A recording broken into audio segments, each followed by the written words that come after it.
Hello and welcome to Tales Over Tea, a podcast from Bears Beton. I'm Morgan, a modern-day bard and folklore enthusiast. In this series, we'll be visiting legendary heroes, mythical creatures, and gribbly monsters, and seeing what wisdom they might have for us today. So why don't you come in, take a seat by the fire, and enjoy a cup of tea while we dive into today's tale. Welcome back to another episode of Tales Over Tea. I can't quite believe how quickly this month's episode has rolled around. Feels like it's not been that long since I was sat in front of the microphone recording last month's story, The Buried Moon, and yet here we are. But isn't summer always like that? The days are long, and yet they absolutely fly by at the same time. Last month's episode came out just after the summer solstice, and this month's is just ahead of Lunasa, the first harvest festival of the year. We've already had an abundance of red currants, cherries, and cucumbers from our city allotment and our balcony garden, and the autumn harvest of pumpkins and apples are growing in nicely too. So wherever you are in the world, I wish you a pleasant first harvest, whether that's enjoying some homegrown produce or just soaking up plenty of vitamin D on your summer holiday. That also counts as a harvest. But enough about the weather. I'm sure you're keen to hear a little bit about this month's story. This month's folk tale takes us from tiny village to grand castle, and features a cast of clumsy maidens, dashing princes, cunning queens, and even more cunning fae folk. It's called The Clumsy Beauty and Her Aunts, and the version I'll be telling today comes from the Irish folklore tradition, albeit with my own twists thrown in. I first discovered this tale in a book of Celtic folklore, which I picked up at a lovely little shop in Glasgow a few years ago. The shop is called 23 Enigma, and I had a lovely chat with the store owner and bought a couple of books. I got this folklore one, and I got one on the folklore of mushrooms, which is also really interesting. This episode isn't sponsored by the shop. I just wanted to give them a cheeky shout out as I'm all about supporting your local indies. So the book itself is called Celtic Tales. It's published by Chronicle Books and illustrated by Kate Forrester. It features some wonderfully enchanting tales from Ireland, Scotland, Brittany and Wales, as well as some absolutely beautiful, bold, colourful illustrations that really bring the stories to life. I'll no doubt be coming back to the stories featured in this book down the line, but for now, let's get settled in to hear today's tale. This month, Cedric's enchanted the fireplace so that it cools you down instead of warming you up. You might have noticed that the flames are flickering blue instead of red. And this month's tea blend is a hibiscus, lime and honey cold brew, left to infuse in the lengthy sunlight of summer and then cooled down with plenty of ice cubes. Cedric's taken extra care to not melt them by accident. Perfect for a hot summer's day. Comfy? Then let's begin.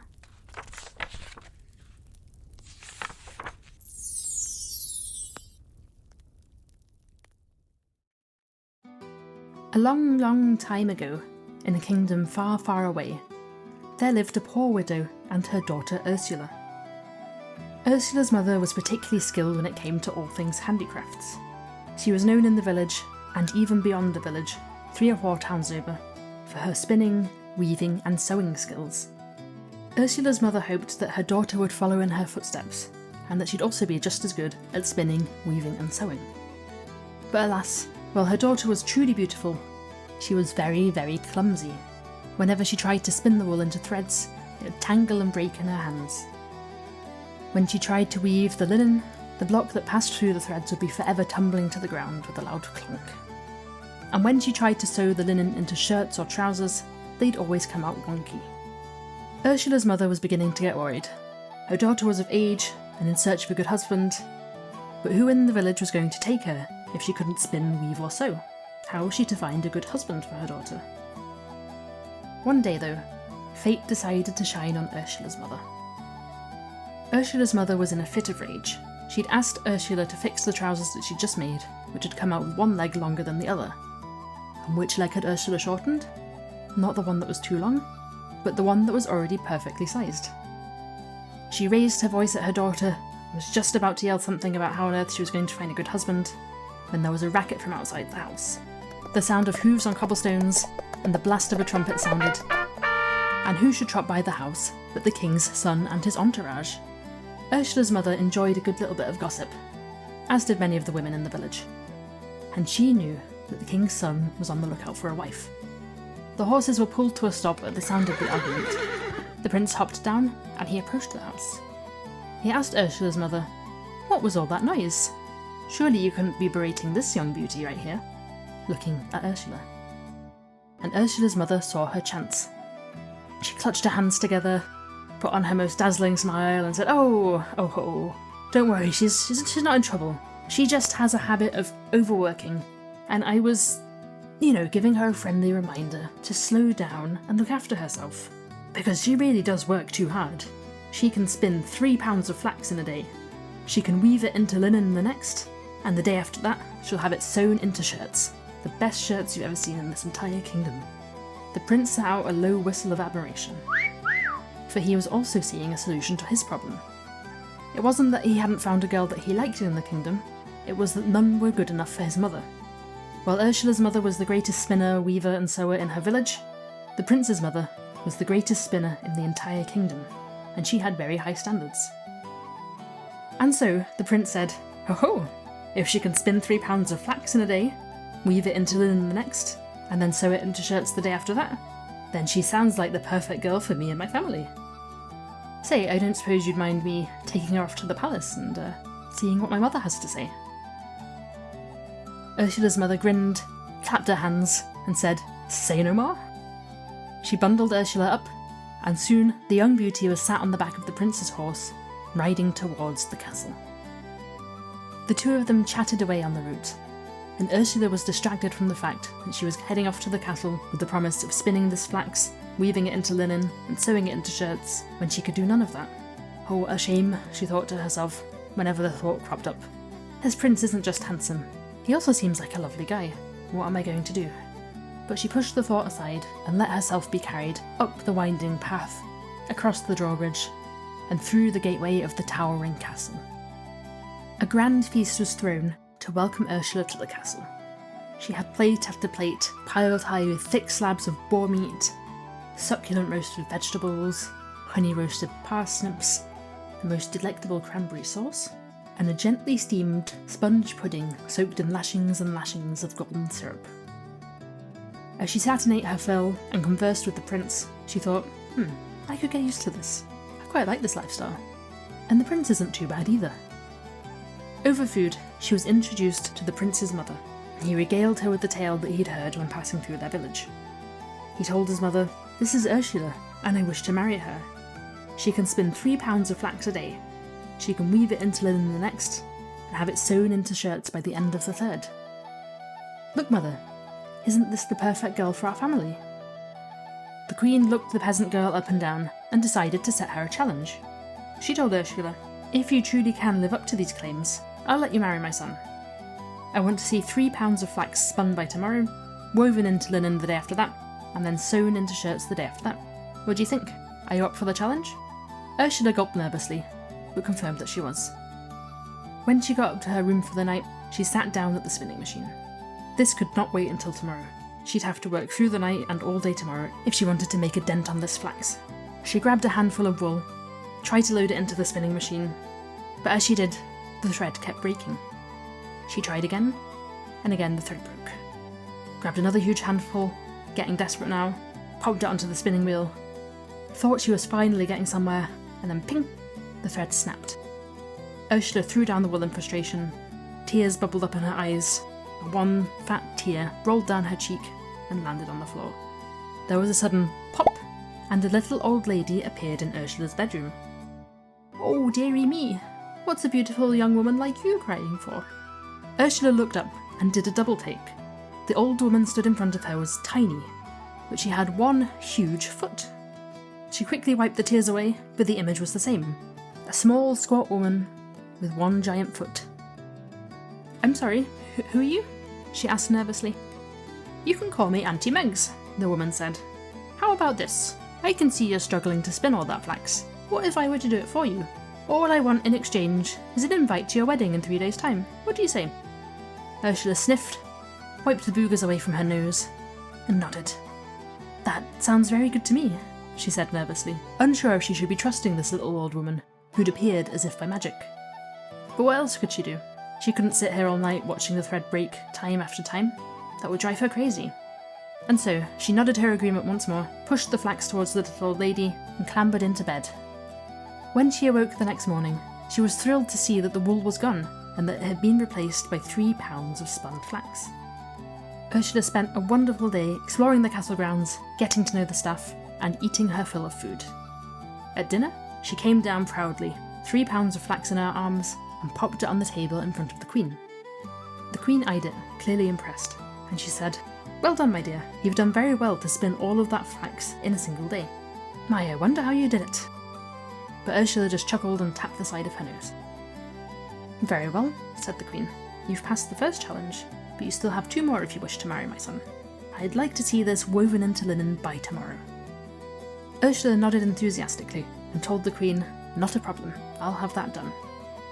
But when she retreated to her room, the weight of what she'd said fell heavy on her shoulders.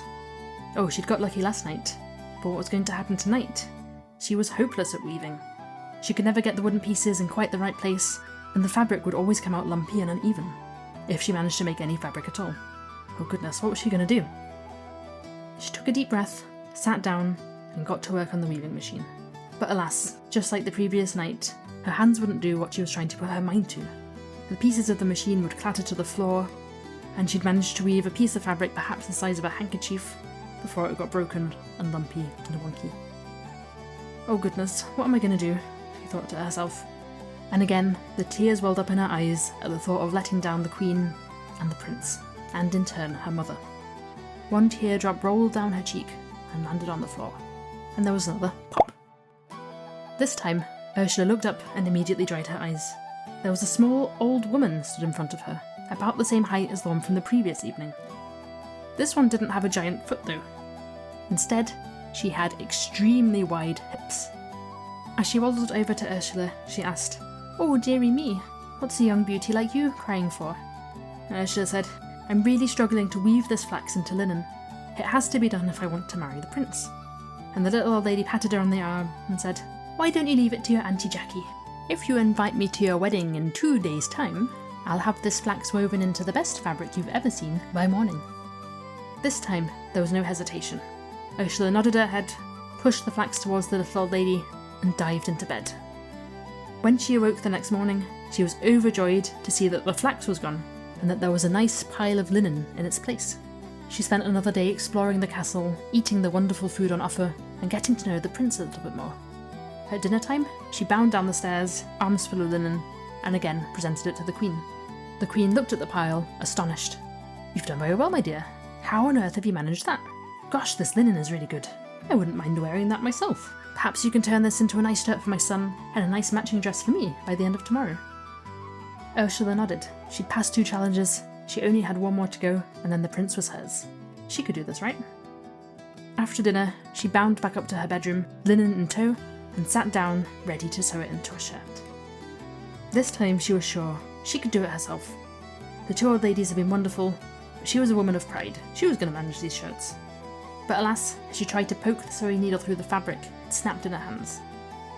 She grabbed another one. This time it went through one key. As she tried to cut the sleeves, she realised, oops, they've come out different lengths again. What do I do? As she realised the shirts weren't going to be ready by the morning, she again felt the tears welling up in her eyes. One single teardrop fell down her cheek and landed with a plop. This time, she immediately dried them away, looked to the middle of the room, and was overjoyed when there was a pop, and another little old lady appeared. This one looked so similar to the last 2, but instead of having a big foot or wide hips, this one had a big, red, droopy nose. Just like her sisters, she said to Ursula, "Oh, dearie me, what's a young beauty like you crying for?" And Ursula told her the story about how she wanted to marry the prince, and how the sisters had already helped her to spin the flax and weave the linen, but that the shirts were just evading her and she couldn't do it. The little old woman nodded eagerly and said, "Leave it with your Auntie Pamela. If you give me an invite to your wedding tomorrow, I'll have these sewn into the most magnificent shirts and dresses you've ever seen." Ursula nodded profusely and dived into bed. She fell into a deep, deep slumber, and awoke the next day feeling refreshed. She was thrilled to see that the linen was gone, and that the most beautiful shirt she'd ever seen in her life, and a matching dress, were hanging up on the back of the door. She spent the last day exploring the castle with a spring in her step and a smile on her face, and come evening, she bounded down the stairs, shirt and dress in tow, and presented them to the Queen. Again, the Queen was blown away by the high level of craftsmanship that had gone into the clothing. "Oh, well done, my dear. Oh, I can't wait to try this dress on. How wonderful! How on earth did you manage it?" And again, Ursula tapped her nose and gave a sly smile. "Well," said the Queen, "I suppose I have to keep my end of the bargain. Tomorrow you shall marry my son."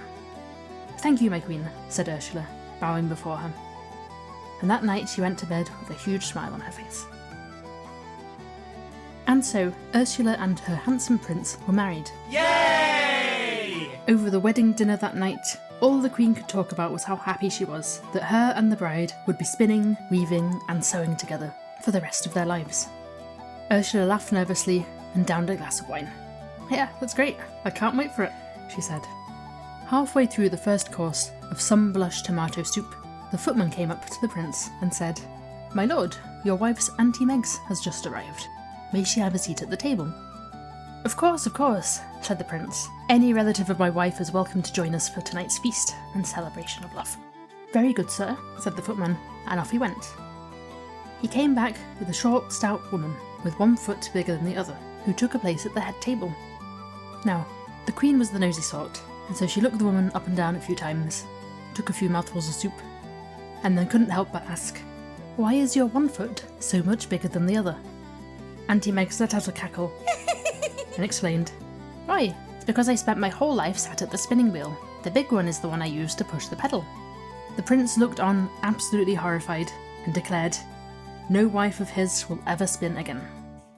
Out came the second course, a fillet of pan-seared salmon, stalks of white asparagus, drizzled in lashings of hollandaise sauce, and roast potatoes. No sooner had the plates been put on the table, the footman approached again. "Ahem, my lord, your wife's Auntie Jackie has just arrived. May she have a seat at the table?" And again the prince said, "Any relative of my wife is welcome to join us in tonight's celebration. Show her in." "Very good, sir," said the footman, and in came a little old lady with extraordinarily wide hips. She sat at the table and tucked into the salmon with delight. The Queen couldn't help herself, and she asked, "Excuse me, why are you so wide in the middle?" Auntie Jackie let out a cackle and explained it was sitting from the loom all day. She'd spent her whole life weaving, and as such, her hips had got extraordinarily wide from all of the sitting. Again, the prince was horrified and declared that no wife of his would be doing the weaving as long as she was alive. Out came the third course, a Black Forest gâteau piled high with cherries and mounds of whipped cream. As the bowls were halfway to the tables, the footman appeared. "Excuse me, my lord, but your wife's Auntie Pamela has just arrived. May she have a seat at the table?" And the prince, now 2 or 3 glasses of wine down, was like, of course, sure, and all good. And in came the woman with the big, drooping red nose. She took a seat at the table, immediately grabbed 3 bowls of Black Forest gâteau, and tucked in. This time, the Queen's curiosity didn't take long to kick in, and she asked, "Why have you got such a big, drooping red nose?" Auntie Pamela let out a cackle, and she explained that she'd spent her whole life sewing, and that as she leaned over her projects to work, all of the blood rushed down into her nose and pooled there. And once more, the prince was horrified. He threw out an arm, knocking over his wineglass, as he declared, "No wife of my own is ever going to have to do the sewing again." And the prince was true to his word. Ursula never had to spin, weave, or sew another day in her life, and she lived happily ever after at the castle with her charming prince. That was The Clumsy Beauty and Her Ants.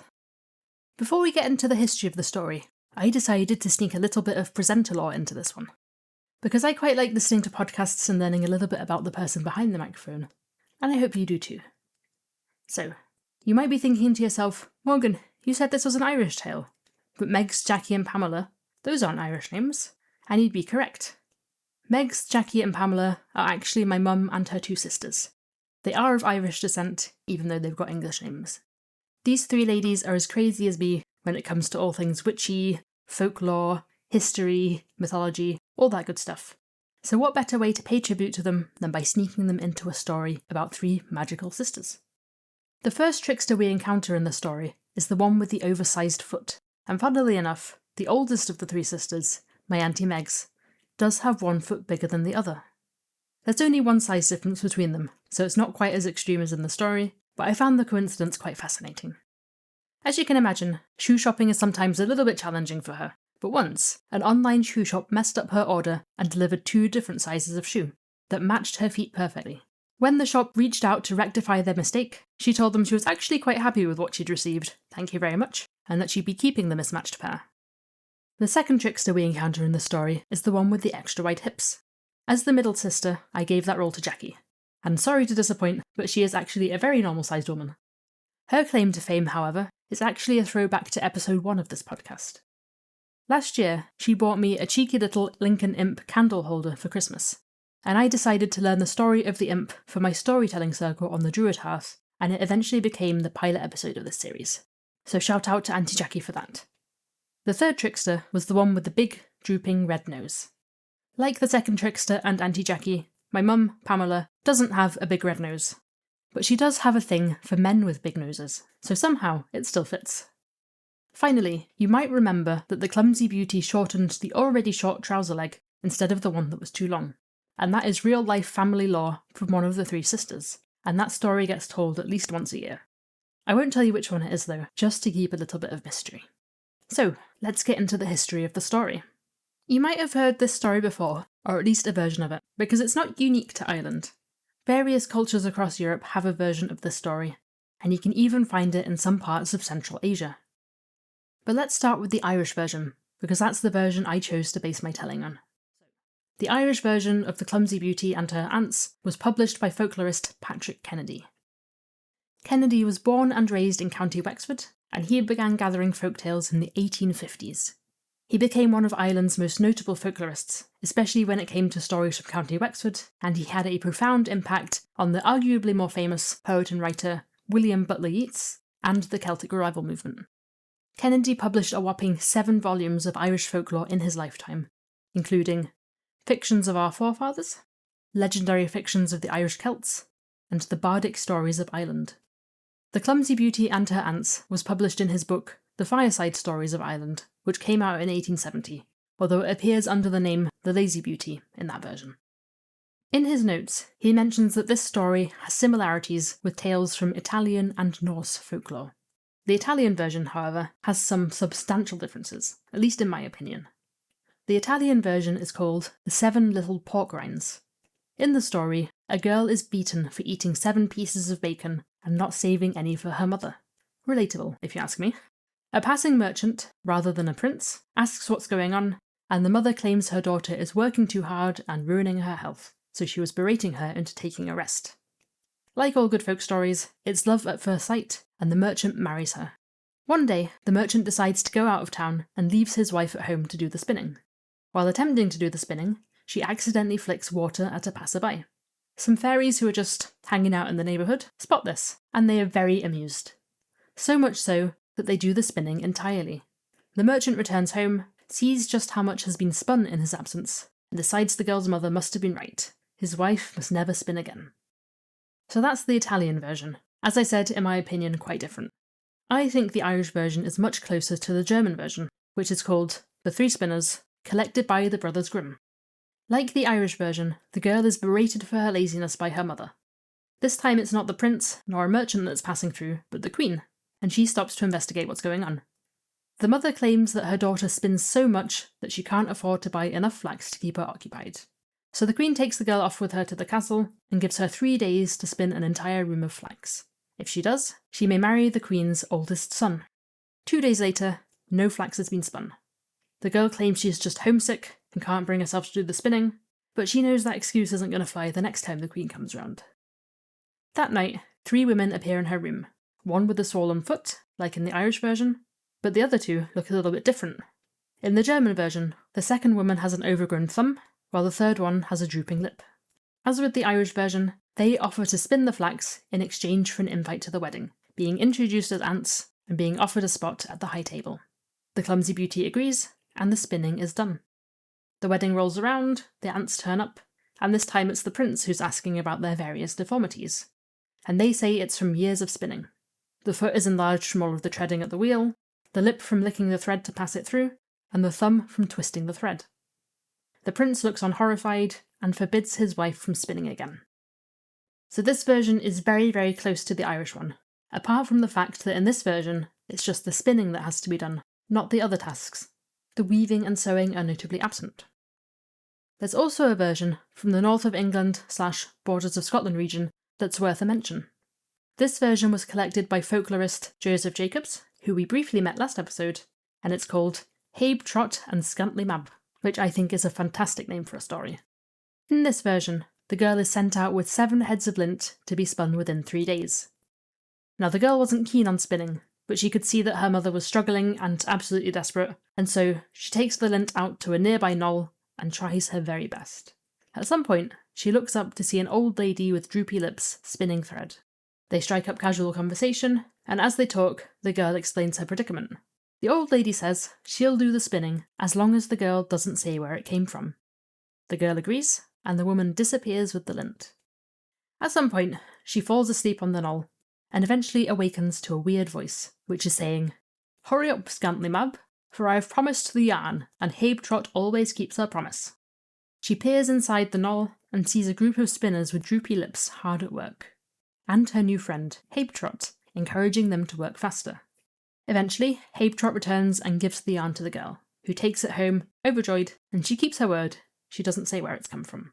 When her mother sees it, she bursts out in song, and she sings, "My daughter spun 7, 7, 7. A local laird happens to be walking past, and asks what the mother means by 7, 7, 7. And the mother explains, "That's how much my daughter spun this day." And of course, the laird decides to marry this industrious girl. The girl is a little bit anxious, as in the original Irish version, in case she has to perform this feat again. But Habe Trot once again comes to the rescue and tells her to bring the groom to the knoll. The day after the wedding, she takes him there, and he peers down through the hole. And what does he see? He sees Habe Trot and her spinners, all with droopy lips, spinning away on the wheels.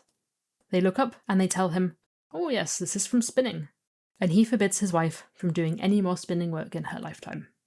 And there's even more versions of this story, from as far west as the Iberian Peninsula, all the way through Europe, including Normandy, Sweden, and Czechia. Finally, by the time the story reaches Central Asia, it's undergone quite the transformation. An Uzbek version of this tale, called The Resourceful Spinner, has the same ending as its European cousins.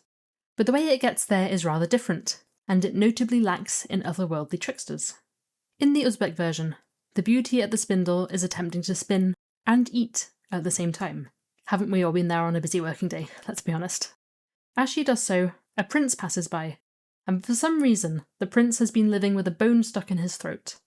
At the sight of the beauty spinning and eating at the same time, he laughs and coughs up the bone, which cures him of his bizarre ailment. And of course, he decides to marry the girl. Sometime later, after the two are married, the beautiful spinner bows to a passing beetle, and she tells her new husband, "That's my aunt. She wants to look like me, but she is shriveled up from the effort of her work." And thus the prince forbids his wife from ever weaving again. And so the variations continue. But what message might this tale have for us today? While you could arguably take a shriveled up insect into work and tell your boss it's your aunt who spent too much time looking at screens, I have a feeling that might not fly in today's less superstitious world. If you do try it, let me know how you get on. But I think there is still a good message to be found in the tale, especially if we go back to the Irish version, where the clumsy beauty isn't just expected to spin the flax, she's expected to weave it and sew it into shirts, and all that within 3 days. As someone who works in the creative industry, I can safely say that this situation feels all too familiar. I did my master's in broadcast journalism a decade ago, and even then, news gathering teams had already been drastically reduced in size. The 3-person crews of presenter, camera operator, and mic operator that you'd regularly see in the past had already been reduced to a 1-person crew. Part of that could, arguably, be the improvement in technology, with cameras getting smaller and easier to operate, but the bigger driver behind the issue is budget cuts in the creative sector, forcing 1 person to take on the work of 3. And that's not unique to journalism. I've just exited a brief stint of unemployment, and the job adverts I saw during that period were wild. Roles advertised under generic titles like communications manager were asking for a single person to be copywriter, web designer, social media manager, videographer, editor, marketing manager, and more, all in a single role, for a whopping entry-level salary. And for those of us lucky enough to be working in creative jobs, how often have we heard phrases like, can you do a quick social media post? It'll only take you 10 minutes. Or, oh, can you quickly edit this video? It won't take long. When really, you're looking at several hours of work.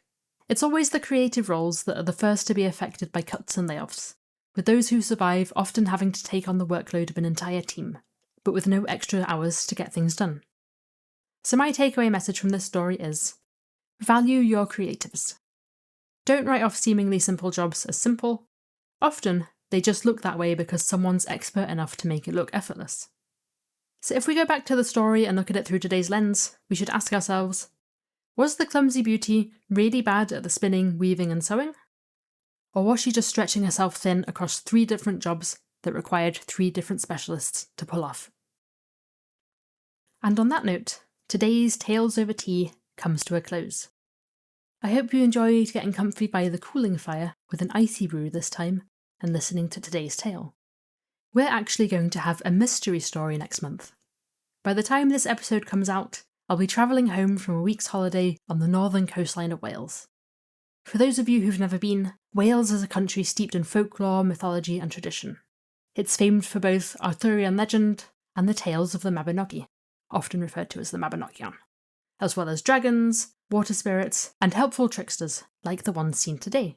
I can't wait to spend a week soaking it all up and seeing which tale wants to be told when I get home.